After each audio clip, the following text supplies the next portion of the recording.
Bugün Sharof Rashidov nomidagi Samarqand Davlat Universitetida juda katta xalqaro konferensiya o'tyapti.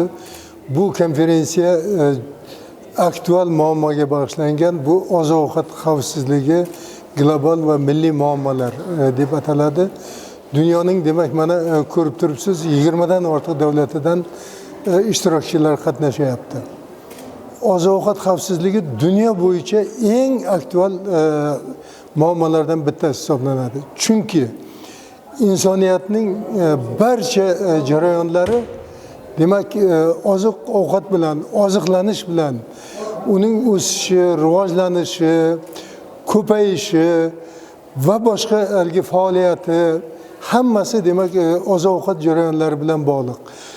Shuning uchun oziq-ovqat xavfsizligini ta'minlash dunyo bo'yicha eng muhim katta muammolardan bittasi hisoblanadi. Birlashgan Millatlar Tashkilotining demak sessiyasida oziq-ovqat xavfsizligi kuni deb turib 16 demak oktyabr qabul qilingan. Butun dunyo bo'yicha bu kunni demak nishonlaydi, bayram qiladi va muammolarni demak yechimini topib beradigan konferensiyalar, yig'ilishlar va mana shunday katta anjumanlar o'tkaziladi. Mana shunday anjumanlardan bittasi demak mana ko'rib turibsiz. Endi oziq-ovqat xavfsizligini muammolarini o'rganishning ahamiyati shundan iboratki, dunyo bo'yicha mana qariyb 1 milliardga yaqin, demak 800 million deyiladi bugungi kunda insonlar to'yib ovqat yemaydi. Endi ularni demak yoshlarni oladigan bo'lsak, bir 500 millionga yaqin yoshlar butun mana bu Afrika davlatlari, Osiyo davlatlari yoki bo'lmasa mana bu Janubiy Amerika davlatlarida demak to'yib ovqat yemaydi. Undan tashqari oziq-ovqat bilan zaharlanib kasallanadigan va bu tufayli demak juda ko'p insonlar bu hayotdan ko'z yumib ketadigan holatlar ham uchrab turadi.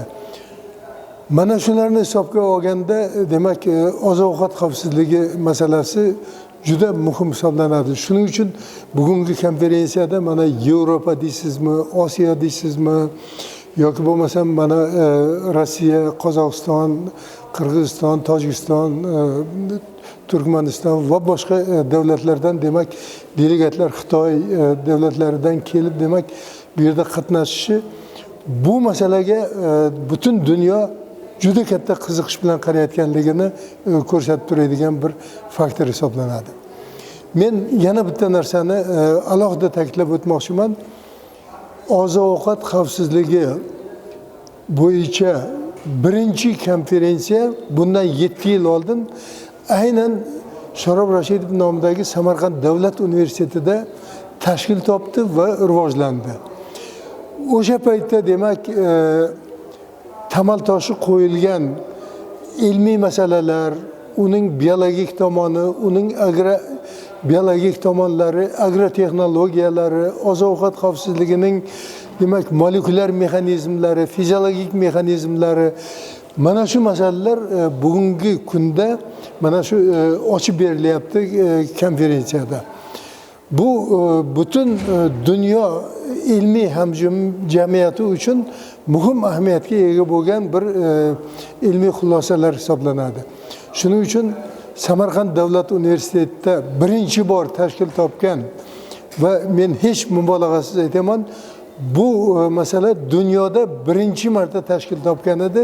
Oziq-ovqat xavfsizligi bo'yicha ilmiy xalqaro konferensiya. Bugungi kunda mana rivojlanib ketib, dunyoning juda ko'p davlatlarida oziq-ovqat xavfsizligi bo'yicha demak konferensiyalar o'tyapti. Va yana bir alohida muhim tomonini men ta'kidlamoqchiman.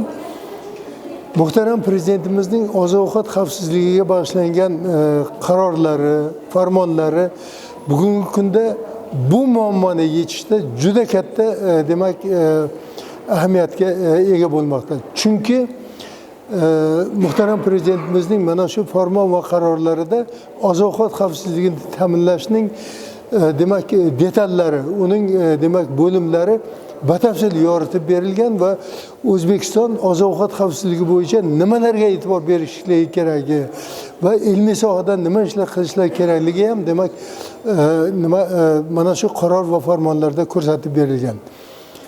Va gapimni xulosasida aytmoqchimanki, O'zbekiston oziq-ovqat xavfsizligi va uning ilmiy muammolarini yechish bo'yicha dunyoda yetakchi mamlakatlardan bittasi hisoblanadi.